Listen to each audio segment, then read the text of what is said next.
Well, here's the highlight of the biggest stories we tracked for you over the course of this week. On the local front, CBN's data shows that capital inflow into Nigeria crashed by 80% in 2 years, hitting $3.4 billion. And now in the oil and gas sector, Nigerian Midstream and Downstream Petroleum Regulatory Authority says it will continue with the implementation of the Petroleum Bridging Program to ensure the availability of petrol. And still staying with the energy sector, IMF has also advised Nigerian government to completely remove fuel and electricity subsidies early next year. And for more on the foreign scene now, President Joe Biden tapped Jerome Powell to continue as Federal Reserve Chair and Lael Brainerd, the other top candidate for the job as Vice Chair. And share sales of Tesla's Elon Musk exercises more options as he sells shares worth over $1.05 billion. And now US President Joe Biden has already set plans in motion, releasing millions of barrels of oil from strategic reserves in coordination with China, India, South Korea, Japan and Britain to try to cool prices after OPEC Plus producers repeatedly ignored calls for more crude.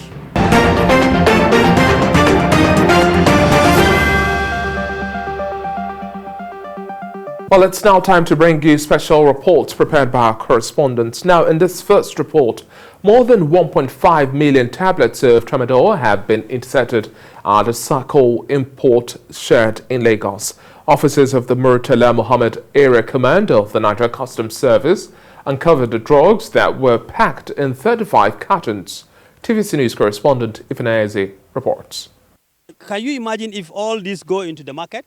Showcasing the packages of tramadol tablets, the Customs Area Controller of the Murtala Muhammad Area Command, Sambo Dangaladima, revealed that the consignment, valued at more than 92 million naira, was tracked following intelligence report. We got intelligence from our CIU, then we followed it through. Immediately the cargo land, we just quarantined the cargo. And then after that, we called all the other agencies and told them, look, we have an intelligence on this and this is what we want to do. We open first carton, the second carton, then that is at that point that we decided to move all of them to the warehouse. He knows that tramadol is a controlled medication with import restriction placed on it by government. Look at this in 225. What are you doing with this? So that is the problem we are having. Anybody that take this, is another thing entirely. And these are controlled drugs. When you bring them in 50 and 100, fine. You can go with all the other necessary documentations. But when you decide to bring it on your own without anything, you are liable. And now in this next report, this also culminates the highlight of the week. We saw the country's key lending rates having been left steady at 11.5%. Now the Monetary Policy Committee, which took the decision, also left all other key parameters steady. This is the last Monetary Policy Committee meeting for the year 2021, stating that it is to allow for a continuation of the ongoing economic recovery process. Lara Falayo reports.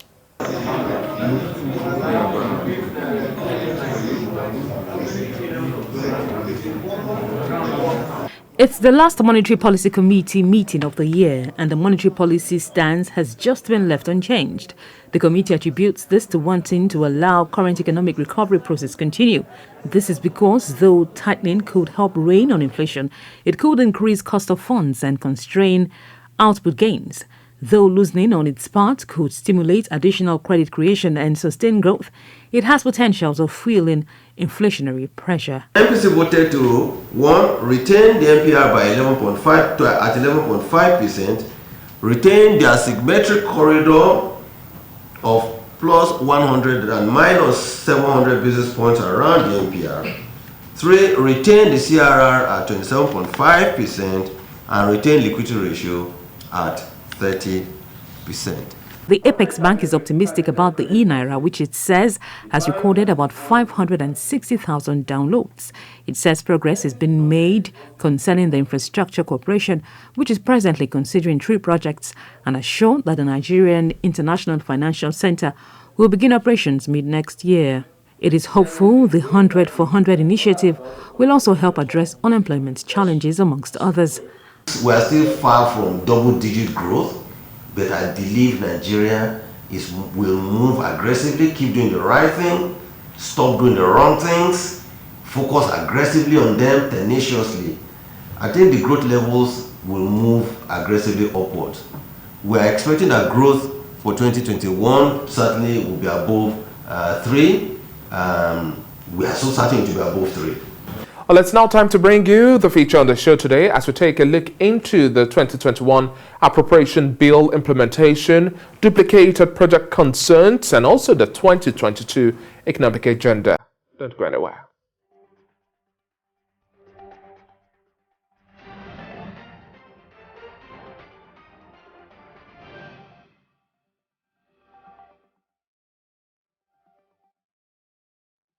Many thanks for still staying with us. Let's now deal with the crux of today's discourse. It's that time of the year, and government across all levels have already started presenting the appropriation bill for the year 2022. At the federal level, the Nigerian Senate has begun debating and scrutinizing the budget of 16.39 trillion naira presented by President Muhammadu Buhari before the House. The budget, titled Budget of Economic Growth and Sustainability, is expected to authorize the issuance from the Consolidated Revenue Fund of the Federation the total sum of 16.39 trillion naira, of which 768.28 billion naira is for statutory transfers. The proposed expenditure also comprises of non-debt recurrent costs of 6.8 trillion naira and personnel cost of 4.11 trillion naira. Well, let's now analyze the implementation of this budget, the duplicated project concerns we had for the year 2021, and also the 2022 economic agenda. Joining me for more on this, I would have Head of Research at Budget, Abel Akeni.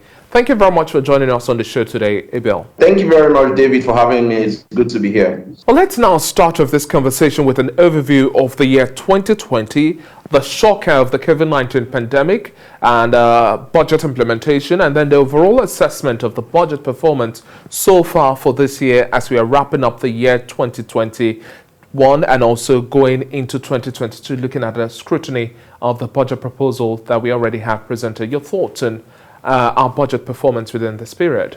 So let's start from where we are at the moment. I would say for us to get things right in 2022, we need to understand what's currently going on in this fiscal year 2021.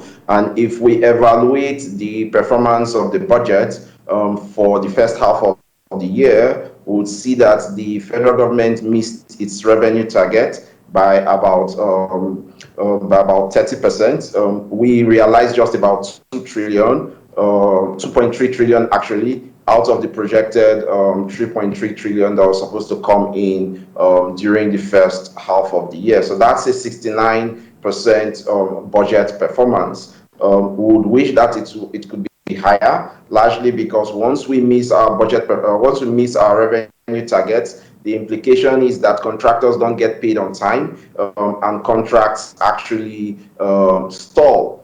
So I would say in terms of revenue performance, we need to be more realistic with our revenue projections in 2022. And then if we move away a little bit from revenue and we go over to expenditure, we would see that a huge chunk of the country's expenditure is going to debt servicing. So for the first half of the year, we spent about 2 trillion naira just servicing our past debts. And if you think about it, this is about 87% of all the revenue we got in as a country or as a federal government during this period. So if we are in a situation where we are spending about 87% of all our revenues just to service past debts, then it calls for a rethink of how we go about our borrowing and our borrowing strategy. And the implication of having a huge chunk of your revenue going to debt servicing is that there is little amount of money left over to attend to other critical needs of the country.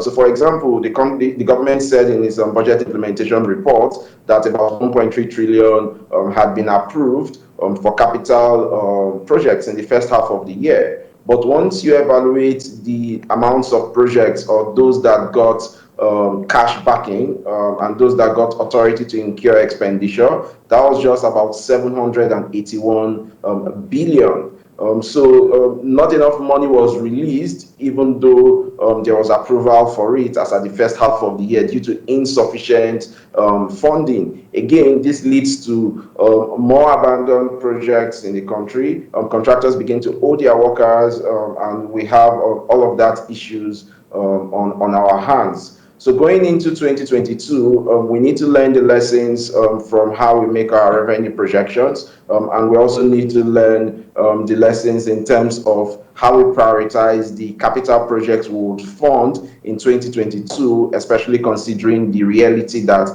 there are limited revenue inflows for the federal government. Let's now do a step-by-step breakdown of our budgets. These have largely mimicked the same old pattern over the last few years, with the same ratio of capital and recurrent expenditure, budget deficits and even borrowing plans. Now, how do you see these patterns stifle or limit the budget performance, our GDP growth rate, and also incentives for the business market?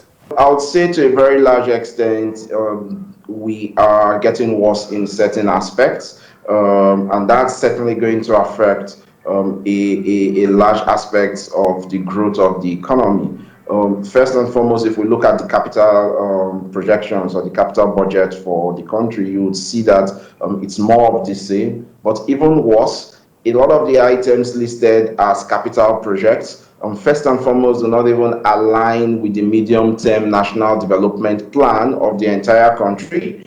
And secondly, many of those items listed as capital projects are not even capital in nature. A lot of them are recurrent expenditures that have been smuggled into the capital budget to give the impression that more money is being spent on capital infrastructure. But once you unpack what is being spent, or once you unpack what has been announced as the capital budget, you'll find out that several of them, for example, there were over 100 meetings, conferences, and boardroom retreats that were categorized as capital infrastructure expenditures. We all know that those are not capital expenditure items, but they only just serve to give a false impression of how large it is we're spending on capital infrastructure. So of course, if the private sector is expecting a lot of investment in infrastructure from the government, there are areas that they will be impressed with, and there are areas that will help boost business, but there are also a lot of areas that are just fillers in the budget. There are a lot of areas that are just fillers. And part of the implication of having padded items in the capital budget, or items that are not capital in nature smuggled into the budget, is that we are now in a scenario where we have one of the largest deficits in recent memories. So the deficit for the 2022 budget projected is about 6.26 trillion, meaning the difference between what we can realistically raise, or what the government thinks it can raise, which is about 10 trillion, and what the government projects to spend, which is about 16 trillion, is about 6.26 trillion. And we have to now go cap in hand borrowing to fund majority of this 6 trillion naira, which doesn't put us in a safe position, doesn't put us in a safe position, and it only serves to increase the long-term debt servicing cost for the country. So I would say in terms of the capital expenditures and the deficit of the country, we have more of the same, but a little bit worse. The 6.2 trillion naira is more than 3% of the country's gross domestic product. And according to the Fiscal Responsibility Act, that should be the cap. The country is not, or the federal government is not allowed to spend above 3% of the GDP of the country. But we see a situation where the federal government has currently breached that rule, and with a 6.26 trillion naira deficit, we are now at 3.39% of the GDP. So there's a lot of controls that need to be introduced into the proposed 2022 budget to make it more realistic and more impactful for the Nigerian economy. And now, conversations on the global front, we're looking at cost-cutting measures. Do you see any chance of us slimming the cost of governance in Nigeria and the budget size? Some of the concerns we have had is also looking at the realm of duplicated projects and elements that should not necessarily be in the budget. How do you see us having doing better in cutting these costs and addressing these red flags? Budget has already made some mention of some of these as well. In terms of slimming our budget size or cutting down on the cost of governance, I would say that there's so much more we can do to cut down the cost of governance. The first thing I would recommend is us looking at our personnel cost, and not just looking to cut down or fire workers.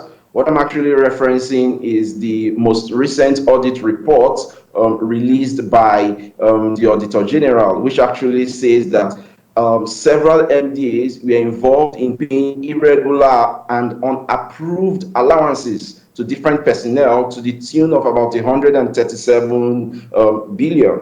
So if we have MDAs that are paying irregular or unapproved allowances to different personnel as large as the amount quoted by the Auditor General, why would we want to allocate money to those MDAs for those same purposes, only to get a similar complaint by the Attorney General that the funds are being misappropriated at the end of the year? So one area we can cut down, or through which the size of the budget can be reduced, is to clamp down on unapproved expenses. That's one area we need to contain. Another area that can help reduce the cost of governance significantly has to do with inflated projects in the budget.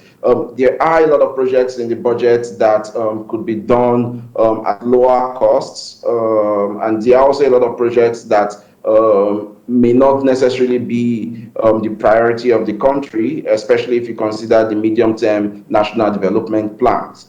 In terms of the inflated projects, I give you one quick example. The presidency is going to complete or attempt to complete the construction of the presidential wing of the State House Medical Center with the sum of 21.9 billion.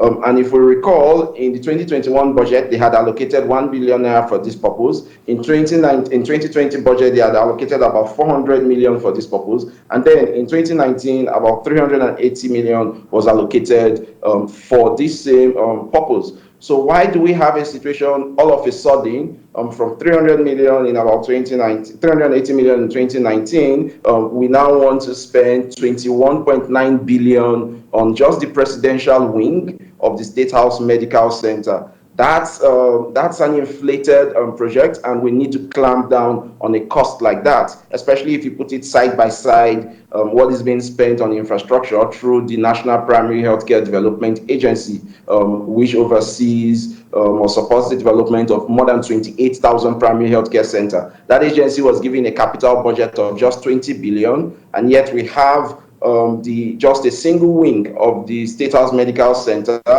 being proposed to be constructed with about 21.9 billion. So costs like that can be, if they can be contained, it will help bring down the size of the budget. And we have projects like that littered across several MDAs in the budget that need to be urgently reviewed by the federal government.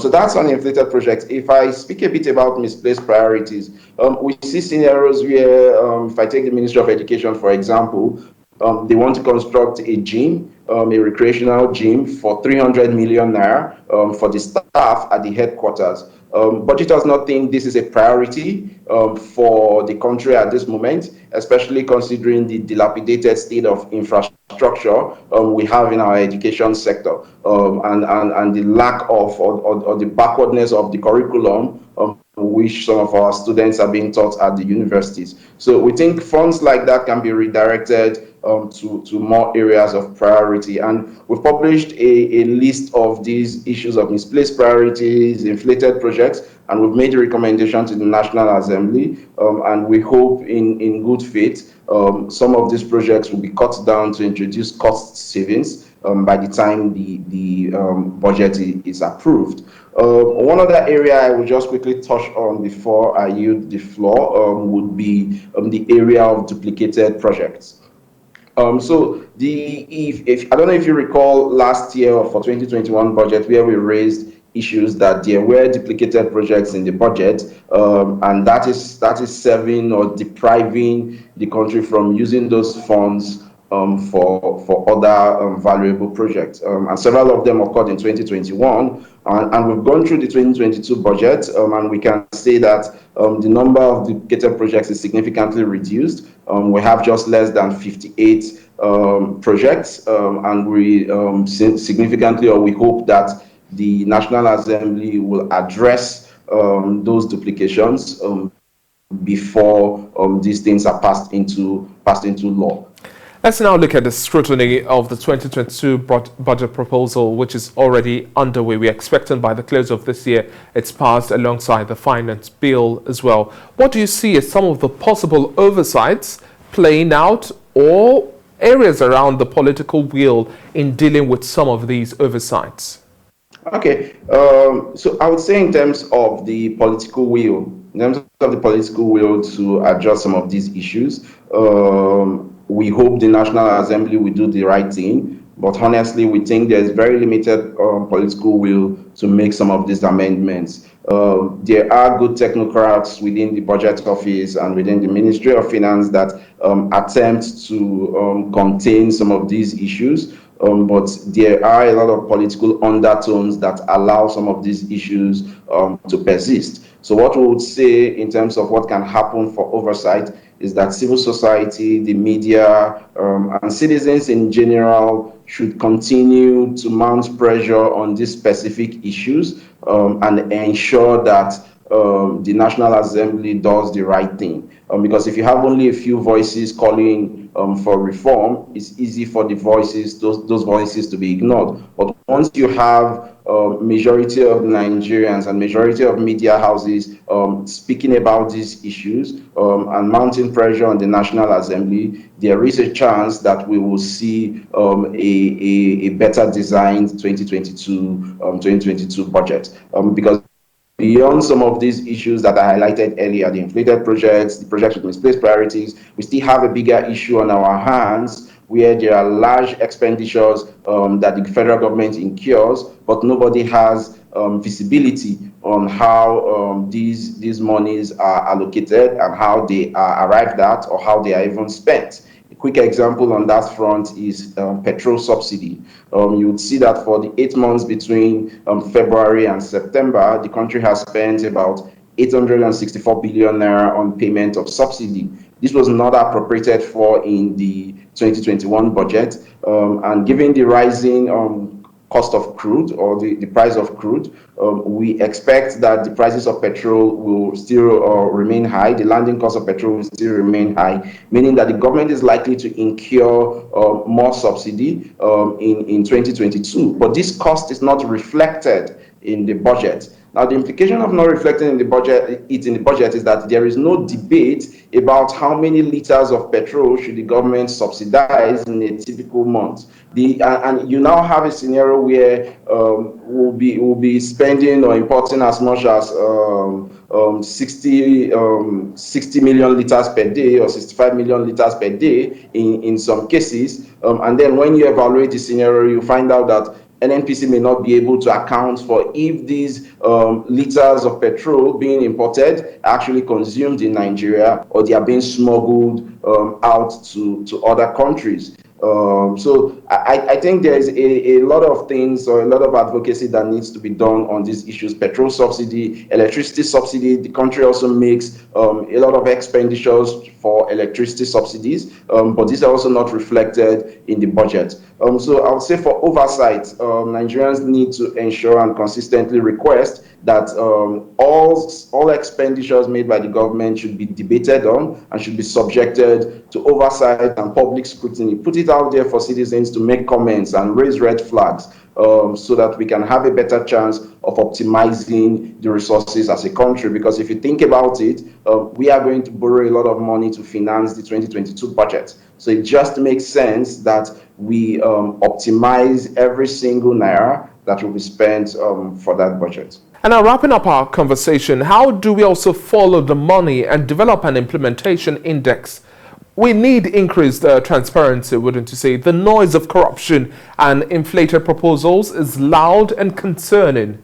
You know what, David, you're very right. There's going to be trust deficit if something is not done differently. And I would say it will happen in two ways, or I would say two things can be done about it. First, as you mentioned, for following the money, citizens need to ensure they pay attention to the government's open treasury portal, which is the opentreasury.gov.ng. The Open Treasury portal will give clear insights into how these monies are being disbursed and what projects are getting funded. And then we can detect if some of the duplicated projects are being funded or if they are inflicted projects. So beyond the Open Treasury portal, the budget implementation reports of the Budget Office can also be reviewed. But that's on the citizen side and on the media side. There needs to be a lot of accountability demonstrated by the federal government. And one of the biggest ways it can demonstrate this is to ensure that every single recommendation made by the Auditor General of the Federation for contracts that were inflated, for contracts that were incurred without approval in the budget, for funds that were misappropriated, and other forms of corruption needs to be addressed.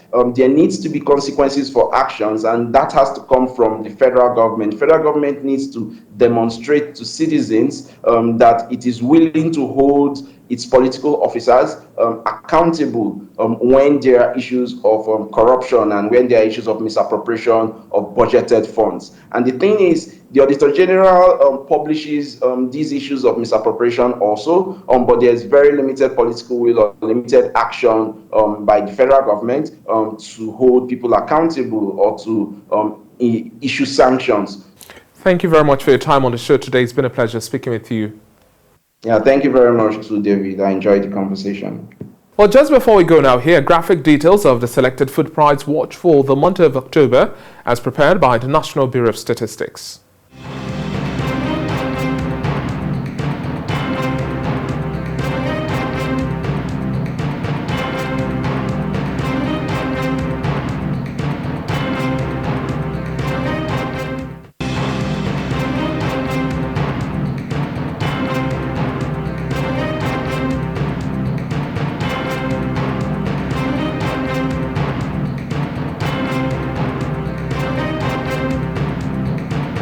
And on that note, that's it on this edition of Business Week. Many thanks for watching so far. Do enjoy the rest of your weekend.